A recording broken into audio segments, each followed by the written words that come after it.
Today we are discussing whether democracy is a Western concept with no practical value for Africa or whether it has a universal value. Democratic governance and leadership on the African continent continue to be the leading priorities for sub-Saharan Africa in 2019, according to a study published by the Brookings Institution's Africa Growth Initiative.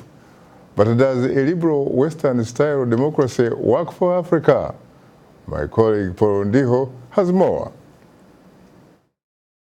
The Africa Foresight, a 2019 study conducted by the Brookings Institution, a Washington, D.C.-based non-profit organization devoted to independent research and policy solutions, says that governance and leadership should be the priority for Africa in 2019. Brahima Kuruble, a senior fellow at the Brookings, explains.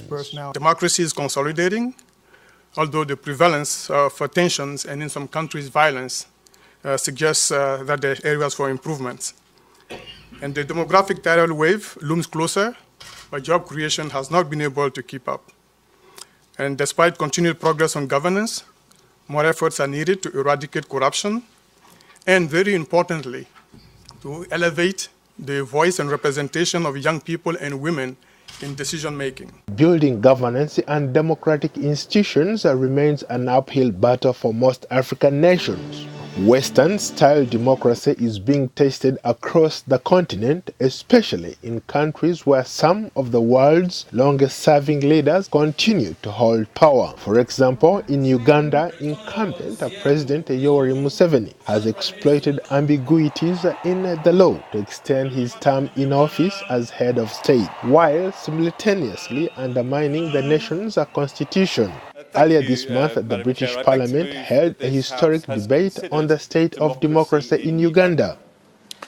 Serious concerns have been raised internationally about the Ugandan government systematically undermining democracy in their country. Vanda Felabab Brown, a senior fellow on foreign policy at Brookings, says that in some countries, the essence of democracy is solely about elections, appearing to undermine the broader meaning of democracy, which is accountability. Democracy, in my view, should also be about human rights, civil liberties, and other mechanisms of accountability than simply elections. These other mechanisms of accountability having to do with how the government on a day-to-day basis is held accountable to the laws of the country. Abebe Amero Salasi, director of the Africa Department at the International Monetary Fund, or IMF, says another critical area undermining democracy in Africa is corruption.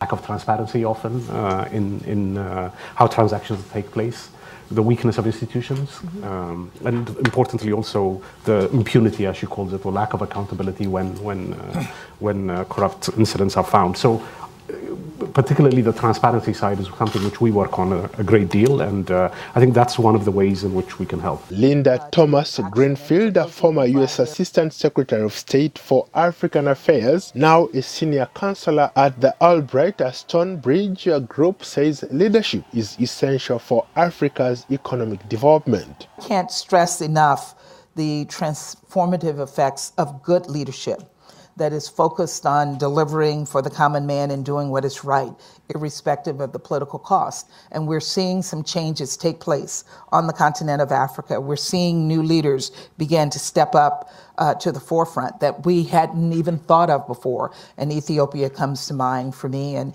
even what I see happening in Angola now. Perhaps upcoming elections in Nigeria and South Africa offer a ray of hope to strengthen democracy and governance in two of Africa's biggest economies. Paul Ndiho, VOA News, Washington. Thanks, Paul, for that interesting report.